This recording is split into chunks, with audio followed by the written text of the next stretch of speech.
বিশ্বভারতী ক্রীড়াঙ্গনে মেসিকে নিয়ে যে ঘটনা, তাতে রাজধর্ম পালন করেছেন মুখ্যমন্ত্রী মমতা বন্দ্যোপাধ্যায়।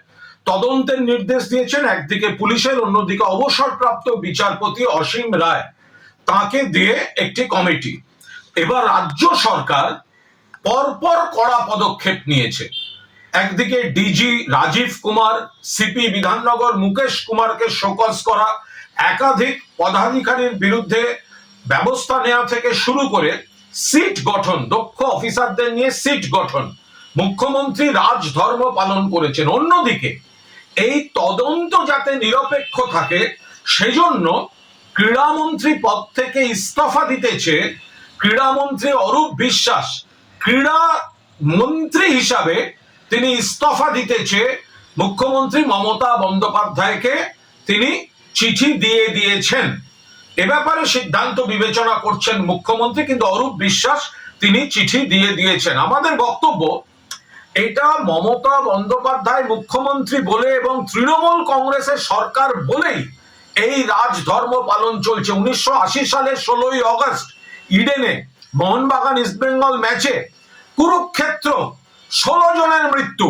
তখন কিন্তু মুখ্যমন্ত্রী জ্যোতি বসু, পুলিশ মন্ত্রী জ্যোতি বসু বা ক্রীড়ামন্ত্রী তারা কেউ এই ধরনের ইস্তফার কথা বলেননি। সেখানে কিন্তু বড় কর্তাদের বিরুদ্ধে কোনো ব্যবস্থা হয়নি। 1996 আবার ইডেন, ভারত শ্রীলঙ্কা বিশ্বকাপ ক্রিকেটের সেমিফাইনাল, চূড়ান্ত বিশৃঙ্খলা, খেলা বন্ধ, দেশের মুখ পুড়ল। জ্যোতি বসু মুখ্যমন্ত্রী, ক্রীড়ামন্ত্রী সুভাষ চক্রবর্তী, পুলিশ মন্ত্রী বুদ্ধদেব ভট্টাচার্য কেউ কোনো দায়িত্ব নেননি, কোনো তদন্ত হয়নি। একের পর এক খারাপ ঘটনা বাম জমানায়, কখনো ক্রীড়াক্ষেত্রে, কখনো যুবা ভারতীকে কেন্দ্র করে দুষ্কৃতি, আখড়া, জবরদখল, জমি কেলেঙ্কারি, এই সব হয়েছে।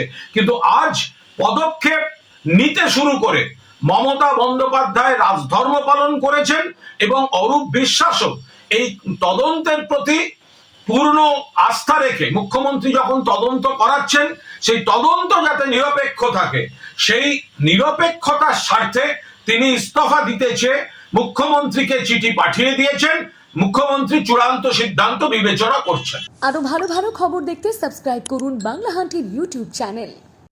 বাংলা হান্টের আরো খবর দেখতে নজর রাখুন। বাংলা খবর মানেই বাংলা হান্ট।